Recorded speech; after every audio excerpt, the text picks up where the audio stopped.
अस्सलाम वालेकुम स्टूडेंट्स, कैसे हैं आप? उम्मीद है खैरियत से होंगे और पाक स्टडीज़ का ये सिलसिला आपको पसंद आ रहा होगा। आज के लेक्चर में, जो कि लेक्चर नंबर 25 है, इसमें मैं आपको बताऊंगा वो तमाम के तमाम एमसीक्यूज़ जो पेपर के लिहाज से इंपॉर्टेंट है, और वो तमाम एमसीक्यूज़ जो क्विज़ में आते रहे हैं या माजी में पेपर का हिस्सा रहे हैं।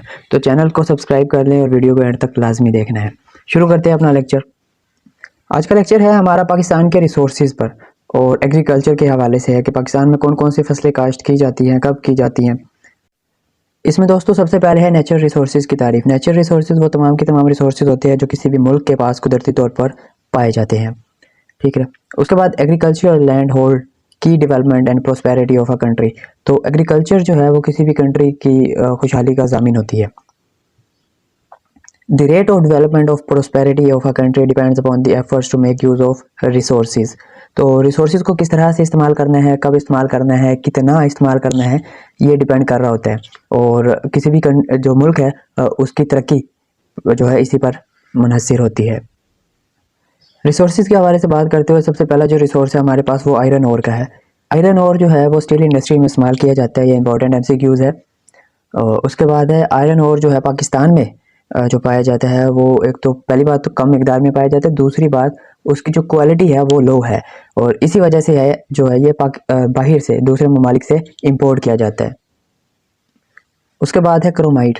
Chromite is use to preparing other materials leather tanning and making steel products.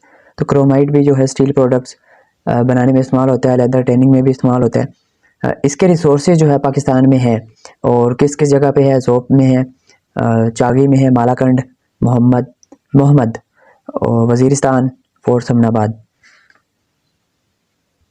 उसके बाद एमसीक्यूज में आता है जनाब gypsum is used for plaster of Paris. तो इसमें जिप्सम आएगा इसका जवाब।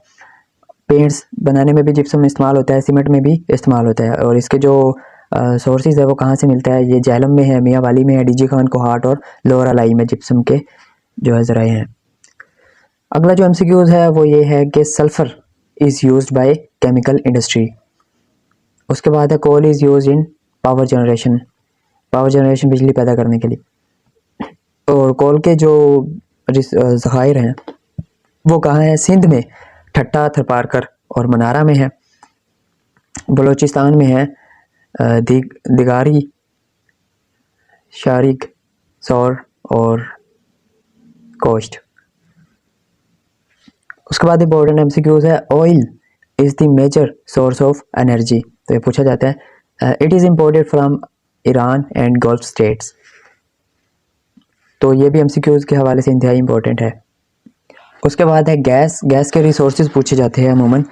तो ये कहाँ पर मौजूद हैं, सुई के मकाम पर सबसे बड़ा ज़खायर है, मारी, उच्च, खैरपुर, जैकबाबाद। उसके बाद इंपॉर्टेंट एमसीक्यूज में आता है uranium. Uranium is basic element for atomic power, indispensable for the defence. Its deposits are in DG Khan, Hazara and Kohat. बात की हमने मिनरल रिसोर्सेज की, अब हम बात करेंगे रिवर्स की। The river system of Pakistan is consisted of Indus and associated reverse. तो यह यहाँ पर इंडस इंतहाई इंपॉर्टेंट है। The most important one is Indus basin project. तो जो कैनाल सिस्टम है उसमें सबसे इम्पोर्टेंट एक सिस्टम है इंडस बेसिन प्रोजेक्ट।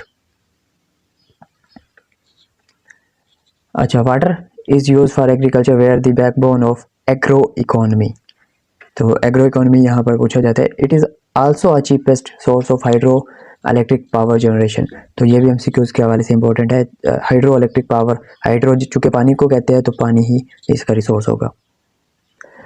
उसके बाद है forest. Normally 25% area of a country should be covered with forest. यानी किसी भी मुल्क के 25% हिस्से पर जंगल होना चाहिए। एमसीक्यूज़ के हवाले से इंतहाई इंपॉर्टेंट है। But in Pakistan it is only 4 to 5%। लेकिन पाकिस्तान में कितना है, 4 से 5% है, तो ये याद रखिएगा। Deforestation is also due to unplanned cutting of trees. Deforestation जंगलात की कटाई को डिफॉरेस्टेशन कहते हैं। एडवांटेजेस ऑफ फॉरेस्ट हैं, forest protect against windstorm, help to slow melting of snow and stop floods. उसके बाद है एनिमल्स में डिपार्टमेंट ऑफ लाइफ स्टॉक ये काम कर रहा है, जो कि जानवरों की देखभाल करता है या जानवरों की परवरिश के लिए प्राइवेटली और गवर्नमेंट के अंडर भी मुख्तलिफ प्रोजेक्ट्स इसमें रखे गए हैं। तो MCQs के हवाले से इम्पोर्टेंट है। तो लाइफ स्टॉक में जो है गवर्नमेंट्स और मिलिट्री फार्म्स वो दोनों आते हैं।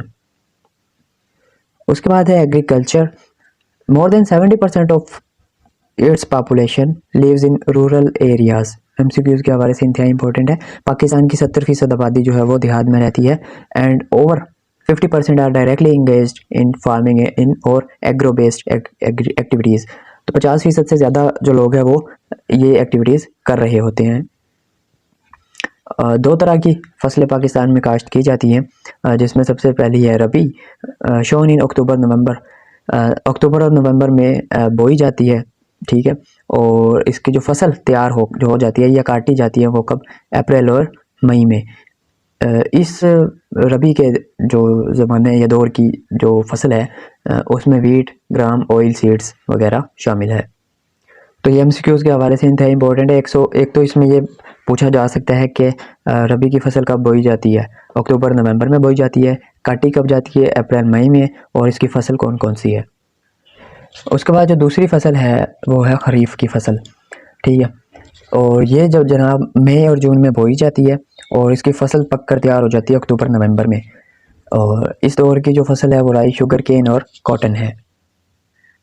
बिल्कुल पिछले की तरह इसमें से भी 3 MCQs बन सकते हैं। Land reforms are introduced in 1959, 1972 and 1977. The aim of land reforms was to reduce land holding and to strengthen the position of tenants. Department of Agriculture will provide support in case of crop diseases. University education is developed to explore more about agriculture in cities Faisalabad and Jamshoro और फैसलाबाद में university बनाई गई है जो कि agriculture में काम कर रही है। तो ये था आज का लेक्चर नंबर 25। अगर ये वीडियो आपको पसंद आई है तो लाइक तो बनता है। तो अगले लेक्चर में मिलते हैं, तब तक अपना ख्याल रखिएगा। अल्लाह हाफिज़।